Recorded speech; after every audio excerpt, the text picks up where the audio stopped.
Hello students of class ninth. So today we are going to start new chapter, that is respiration in plants. Okay. So in this chapter we will study about the outline process, gaseous exchange, okay, different types of processes which are responsible for the respiration, then experimental. Some of the experimental points we will discuss here. Now here you can see topic is respiration. But before discussing this, let's take some introduction for this chapter. Okay, कुछ एक हम समझ लेते हैं जो हमने पहले इससे पहले वाले चैप्टर्स में पढ़ा है, उसके बारे में थोड़ी सी चीज़ें डिस्कस कर लेते हैं. So students, you all know that जितने भी लिविंग बींग्स हैं, ओके, जितने भी लिविंग बींग्स हैं वो क्या करते हैं? वो करते हैं रेस्पिरेशन. क्या करते हैं? रेस्पिरेशन करते हैं. और ये रेस्पिरेशन जो है वो ब्रीदिंग से थोड़ा सा अलग है. ठीक है. ब्रीदिंग में क्या है, फिजियोलॉजिकली अगर हम बात करें तो हम लोग जैसे ह्यूमन ह्यूमन क्या करता है? ब्रीदिंग करता है. कैसे ब्रीदिंग करता है? हम लोग ऑक्सीजन को इंस्पिरेशन के थ्रू अंदर लेते हैं और फिर कार्बन डाइऑक्साइड को बाहर निकालते हैं. ठीक है, इन्वायरमेंट में. तो इस तरह से हम लोग ब्रीदिंग करते हैं. ठीक है. बट प्लांट्स में क्या है कि प्लांट्स भी जो है वो रेस्पिरेशन करते हैं. ठीक है, बट उनमें हमारी तरह से कोई ब्रीदिंग मूवमेंट नहीं होता कि सांस लेना है फिर सांस छोड़ना है, नॉट लाइक दैट. तो जो प्लांट्स के केस में जो रेस्पिरेशन है वो थोड़ा डिफरेंट है. कैसे डिफरेंट है? क्योंकि जो प्लांट्स हैं वो रेस्पिरेशन प्रोसेस को करते हैं. ये जो फोटोसिंथेसिस प्रोसेस है उसके साथ साथ इनका रेस्पिरेशन का प्रोसेस एक दूसरे से जुड़ा हुआ है. ठीक है. अब यहाँ पे आपने देखा होगा जब हमने फोटोसिंथेसिस पढ़ा था तो हमने पढ़ा था कि ग्लूकोज कैसे फॉर्म होता है. ग्लूकोज फॉर्म होने के लिए क्या चाहिए होता है? कार्बन डाइऑक्साइड चाहिए होता है ना. तो प्लांट्स कार्बन डाइऑक्साइड को लेते हैं. ठीक है, इन्वायरमेंट जो ग्लूकोज फॉर्मेशन के लिए इन्वायरमेंट से. और इनको क्या चाहिए और क्या चाहिए आप जानते हैं. इनको सनलाइट चाहिए, इनको क्लोरोफिल चाहिए, एवरीथिंग. सो इस तरह से. बट रेस्पिरेशन के केस में क्या होता है, जो ये रेस्पिरेशन है ये कैटाबॉलिक एक्टिविटी. कैटाबॉलिक का मतलब होता है टूटना. ठीक है. तो हम फोटोसिंथेसिस में तो बना रहे थे, तो वो क्या था? एनाबॉलिक था. ठीक है. फोटोसिंथेसिस में हम क्या बना रहे थे? ग्लूकोज बना रहे थे. मतलब हम नहीं, प्लांट्स बना रहे थे. ठीक है, प्लांट्स ग्लूकोज बना रहे थे. तो ये क्या था? एनाबॉलिक एक्टिविटी थी. लेकिन रेस्पिरेशन जो है वो रेस्पिरेशन कैसी एक्टिविटी है? कैटाबॉलिक एक्टिविटी है. ठीक है. इसमें क्या होता है? टूटता है. क्या टूटता है? ग्लूकोज. तो यहाँ सपोज दैट ये ग्लूकोज है. ठीक है. ये क्या लेगा? ऑक्सीजन. इनको भी ऑक्सीजन चाहिए. किसको? प्लांट्स को. रेस्पिरेशन के लिए प्लांट्स को भी ऑक्सीजन चाहिए. अब ये ग्लूकोज ऑक्सीजन लेने के बाद प्लांट क्या करेंगे? ग्लूकोज को तोड़ेंगे. किस में तोड़ेंगे? कार्बन डाइऑक्साइड में तोड़ेंगे, प्लस वाटर. और साथ ही साथ लार्ज अमाउंट ऑफ एनर्जी निकलेगी. ठीक है, इसके साथ साथ बहुत सारी एनर्जी निकलेगी. ठीक है, किलो कैलोरीज के फॉर्म में. नाउ अब आप कहेंगे कि मैम ये कैटाबॉलिक एक्टिविटी की ज़रूरत क्यों पड़ती है, रेस्पिरेशन की ज़रूरत क्यों पड़ती है प्लांट्स को? तो चलिए आइए हम लोग डिस्कस करते हैं इस बारे में. ठीक है. एक बार देख लेते हैं कि हमें जिस तरह से हमें रेस्पिरेशन की ज़रूरत पड़ती है ताकि हम ऑक्सीजन को अपनी बॉडी में लें और हमारी पूरी बॉडी में की सेल्स में ऑक्सीजन जाए और प्रोसेस जो भी चलता है वो हमारी बॉडी का वो चलता रहे अच्छे से. तो इसके लिए हमें ज़रूरत पड़ती है किसकी? हमें ज़रूरत पड़ती है रेस्पिरेशन की. तो आइए देखते हैं हम लोग प्लांट्स को क्यों पड़ती है इसकी ज़रूरत. First of all let's see the definition. तो रेस्पिरेशन का मतलब होता है केमिकल ब्रेकडाउन. अभी मैंने आपको बताया ना. तो respiration means chemical breakdown. Chemical breakdown. किसका केमिकल ब्रेकडाउन? फूड का. Of food. जैसे मैंने वहाँ पे ग्लूकोज आपको बताया. तो केमिकल ब्रेकडाउन ऑफ फूड यही होता है रेस्पिरेशन. ठीक है. और इसमें क्या प्रोड्यूस होती है? एनर्जी. क्या प्रोड्यूस होती है? एनर्जी प्रोड्यूस होती है. और ये जो एनर्जी प्रोड्यूस होती है इसी की तो हमें ज़रूरत है. ठीक है ना. हम लोग भी तो इसीलिए रेस्पिरेशन करते हैं ना कि फूड मटेरियल जो भी हमने खाया है उसका ब्रेकडाउन हो जाए और हमें मिल जाए एनर्जी. उसी एनर्जी से हम अपना काम करते हैं. डेली रूट जो भी हमारा जो काम होता है, हमें जॉब करना है, हमें पढ़ाई करना है, जो भी काम है वो हम करते हैं because of availability of energy. And energy किस फॉर्म में हमें मिलती है? एटीपी के फॉर्म में. किस फॉर्म में? ATP. It is very important कि हमारी जो एनर्जी करेंसी है वो क्या है, ATP, ठीक है, एडेनोसिन ट्राईफॉस्फेट। तो चलिए, प्लांट्स को भी एनर्जी चाहिए, तो एनर्जी के लिए प्लांट्स भी यही प्रोसेस करेंगे। इतना बात समझ में आई आपको? अब आप कहेंगे प्लांट्स को एनर्जी क्यों चाहिए? तो भाई प्लांट्स भी तो रिप्रोडक्शन करते हैं, ग्रोथ करते हैं, प्लांट्स की सेल्स में भी तो डिस्ट्रक्शन होता है, तो सेल डिवीजन होगा, ग्रोथ होगी, डेवलपमेंट होगा, है ना, रिप्रोडक्टिव ऑर्गन्स बनेंगे, फिर फर्टिलाइजेशन होगा। तो ये सारे प्रोसेसेस के लिए प्लांट्स को भी क्या चाहिए? इस सारे प्रोसेस को करने के लिए प्लांट्स को भी एनर्जी चाहिए। और एनर्जी कहाँ से मिलेगी? रेस्पिरेशन के थ्रू। एनर्जी कहाँ मिलेगी? कैसे मिलेगी? रेस्पिरेशन के थ्रू एनर्जी मिलेगी। किस फॉर्म में? ATP के फॉर्म में। क्लियर? इतनी बात आपको समझ में आ गई होगी। तो you can say that respiration involves chain of chemical breakdown to release energy. Okay, ये जो प्रोसेस होता है बेटा, ये रेस्पिरेशन का, इसमें बहुत सारे एंजाइम्स की ज़रूरत पड़ती है। किसकी ज़रूरत पड़ती है? बहुत सारे एंजाइम्स की। Enzymes are protein. तो ये जो एंजाइम्स हैं, ये इस पूरे प्रोसेस को क्या करते हैं? एक्सिलरेट कर देते हैं, बढ़ा देते हैं। तो हम उनकी भी बात करेंगे इस चैप्टर में। और हम क्या बात करेंगे? हम रेस्पिरेशन के मैकेनिज्म की बात करेंगे कि इसमें होता क्या है, ठीक है, ATP बनता कैसे है, ठीक है। तो ATP जो कि एनर्जी करेंसी है, वही हमारा क्या है? टारगेट है। हमको रेस्पिरेशन के थ्रू क्या बनाना है? हमको रेस्पिरेशन के थ्रू ATP बनाना है। Now let's discuss about respiration. So here you can see the definition of respiration is given. बहुत ही ईजी डेफिनेशन है, ये हम लोग देखते हैं इसको। This process, in this process, या दिस इज़ अ प्रोसेस, आप जो भी कहें, तो this is a process in which complex organic, ये बहुत इंपॉर्टेंट है कि जो कॉम्प्लेक्स ऑर्गेनिक कंपाउंड है, इसको मैंने क्या कहा? फूड। कॉम्प्लेक्स ऑर्गेनिक कंपाउंड यहाँ पे क्या है? फूड, ठीक है। Complex organic substance like carbohydrates, proteins, fats, ठीक है, ये क्या हो जाते हैं? ब्रेक डाउन हो जाते हैं to release carbon dioxide and water. चलिए, ये तो बात हो गई। तो ओवरऑल रेस्पिरेशन प्रोसेस को हम जो केमिकली रिप्रेजेंटेशन इसकी कैसे कर सकते हैं, तो आप सभी जानते हैं ग्लूकोज का फॉर्मूला क्या होता है? C6H12O6। क्लियर? C6H12O6। तो ये जो ग्लूकोज का फॉर्मूला है, यहाँ पे आपको देखने को मिलेगा C6H12O6, ठीक है। तो ये जो C6H12O6 है, उसके साथ हमने 6 मॉलिक्यूल ऑफ ऑक्सीजन को मिलाया, तो क्या हमें मिला?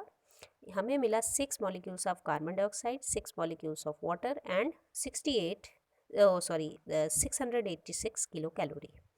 तो ये हमें मिला by the process of respiration, ठीक है। और यही जो एनर्जी है, यही तो हमें चाहिए थी, ठीक है। मेन हमारा रिक्वायरमेंट क्या है? एनर्जी की रिक्वायरमेंट है। So after this you can see, जो रेस्पिरेशन है उसमें carbohydrates are firstly hydrolysed by enzyme system. तो यहाँ पे आपको इतना ज़्यादा देखने की ज़रूरत नहीं है, बस ये सेकंड वाला जो स्टेप है वो देखिए। जो प्लांट्स में एक्टिवली रेस्पिरेशन के रीजंस होते हैं, कहाँ कहाँ पे रेस्पिरेशन तेज़ी से हो रहा होगा? फ्लोरल पार्ट्स में, जो फ्लावर्स हैं, वेजिटेटिव बर्ड्स में, ठीक है, जो फ्लावर बर्ड्स होते हैं, जर्मिनेटिंग सीड्स में, स्टेम एंड रूट, जो एपेक्स पोर्शन है स्टेम और रूट का, वहाँ। तो इन जगहों पे एक्टिव रेस्पिरेशन रीजंस होते हैं। Now what about type of respiration? तो रेस्पिरेशन के भी टाइप्स होते हैं। दो तरह का रेस्पिरेशन होगा, एक जो ऑक्सीजन की अवेलेबिलिटी में होगा और जो ऑक्सीजन की एब्सेंस में होगा। तो first one is anaerobic and the second one is aerobic. तो एनारोबिक मतलब ऑक्सीजन की एब्सेंस में, यहाँ पे ऑक्सीजन नहीं है। एरोबिक में ऑक्सीजन है, ठीक है, ये ध्यान में रखना है।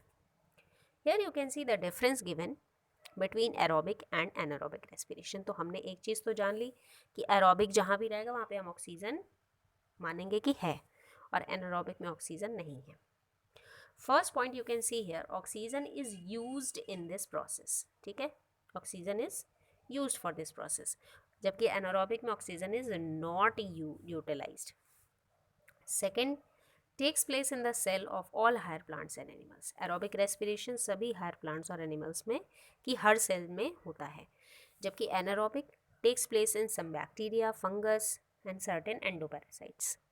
जो बैक्टीरियाज होते हैं वो ज़्यादातर से anaerobic, in absence of oxygen, ये रेस्पिरेशन करते हैं। एनर्जी तो सबको चाहिए, तो glucose is completely oxidise in case of aerobic. Oxygen होगी तो ग्लूकोज कम्प्लीटली ऑक्सीडाइज हो जाएगा, ऑक्सीजन नहीं होगी तो ग्लूकोज पूरी तरह से ऑक्सीडाइज नहीं होता है, पूरी तरह से ख़त्म नहीं होता है। So you can see anaerobic respiration में क्या हुआ, glucose is partially oxidised. The end product are carbon dioxide and water in case of aerobic respiration, क्योंकि ग्लूकोज पूरी तरह से ऑक्सीडाइज हो जाता है तो क्या बनता है, कार्बन डाइऑक्साइड एंड वाटर। जबकि एरोबिक में, एनारोबिक में क्या होता है, पूरी तरह से ये चेंज नहीं होता है, ग्लूकोज जो है वो पूरी तरह से ऑक्सीडाइज नहीं होता है, जिसकी वजह से इन product are carbon dioxide, either ethyl alcohol और लैक्टिक एसिड। ठीक है, तो मैं यहाँ पे आपको एक बात बताना चाहूँगी। देखिए हमारी जो बॉडी है, जो ह्यूमन बॉडी है वो भी कभी कभी एनारोबिक रेस्पिरेशन करती है। कब करती है, जब उसको प्रॉपर अवेलेबिलिटी ना मिले ऑक्सीजन की। ठीक है, ये कब होता है, जैसे सपोज दैट मैं यहाँ पे आपको समझाऊँ, let's discuss about one person, या आप खुद भी हो सकते हैं। तो यहाँ पे देखते हैं एक बहुत ही अच्छा एग्जाम्पल है यहाँ पे। देखिए suppose that one person is here. अब ये क्या करता है, बहुत सारा एक्सरसाइज करता है। ठीक है, जब ये एक्सरसाइज करता है तो इसकी मसल्स बहुत ज़्यादा वर्क करती हैं, और जितनी जितनी ज़्यादा ये एक्सरसाइज करेगा उतना ज़्यादा इसको ऑक्सीजन चाहिए होगी, है ना, बिकॉज एनर्जी बहुत ज़्यादा यूज़ हो रही है। तो पता चला इसको एनर्जी उतनी नहीं मिली, सॉरी इतनी ऑक्सीजन नहीं मिली, तो क्या होगा, बॉडी को एनर्जी तो फिर भी चाहिए, तो वो क्या करने लगेगी, एनारोबिक रेस्पिरेशन। कौन सा, एनारोबिक, एब्सेंस ऑफ ऑक्सीजन में, जिसकी वजह से बहुत टाइम तक एक्सरसाइज के बाद ये थक जाता है। ये बंदा बिल्कुल थक के बिल्कुल पड़ गया बिस्तर पे। अब क्या हुआ, जब ये बहुत ज़्यादा थक गया तो इसकी बॉडी के डिफरेंट पार्ट्स में दर्द होने लगता है ना, मस्कुलर पेन होने लगेगा, फटीग हो जाएगा। व्हाट इज़ दिस, ये है क्या, ये क्या है, ये अकुमुलेशन ऑफ लैक्टिक एसिड है। ठीक है, लैक्टिक एसिड, इसकी बॉडी में लैक्टिक एसिड जो है वो जगह जगह पे क्या हो गया है, जो है सिंथेसाइज हो गया है बिकॉज ऑफ एनारोबिक रेस्पिरेशन, जिसकी वजह से लैक्टिक एसिड की वजह से जो है वो थकान हुई है।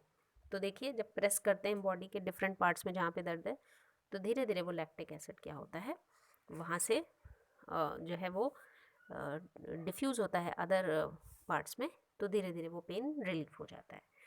ये अपने टाइम के साथ साथ ये अपने आप को ऑक्सीडाइज कर लेता है, ख़त्म हो जाता है।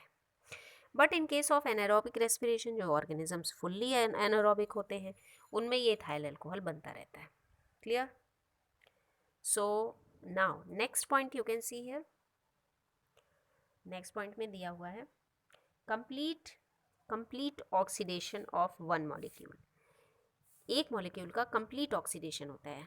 ठीक है, ग्लूकोज के मॉलिक्यूल का कंप्लीट ऑक्सीडेशन होगा, जबकि यहाँ पे क्या होगा, पार्शियली, यहाँ पे क्या होगा, पार्शियली ऑक्सीडेशन होगा, partial oxidation of one molecule of glucose, जिसकी वजह से only 2 ATP molecules are formed. कितने ATP, 2 मॉलिक्यूल ऑफ ATP। सोचिए एनारोबिक रेस्पिरेशन में केवल 2 ATP मिलते हैं एक मॉलिक्यूल ग्लूकोज के बर्न होने से, जबकि जो हमारा जो एरोबिक रेस्पिरेशन है, ऑक्सीजन की अवेलेबिलिटी में जो होता है, उसमें एक ग्लूकोज के टूटने से हमें कितनी ATP मिल जाते हैं, 38 ATP मॉलिक्यूल्स, जो कि बहुत ज़्यादा है। ठीक है, 38 ATP मॉलिक्यूल्स मिल जाते हैं। सो ये तो किफ़ायती हो गया।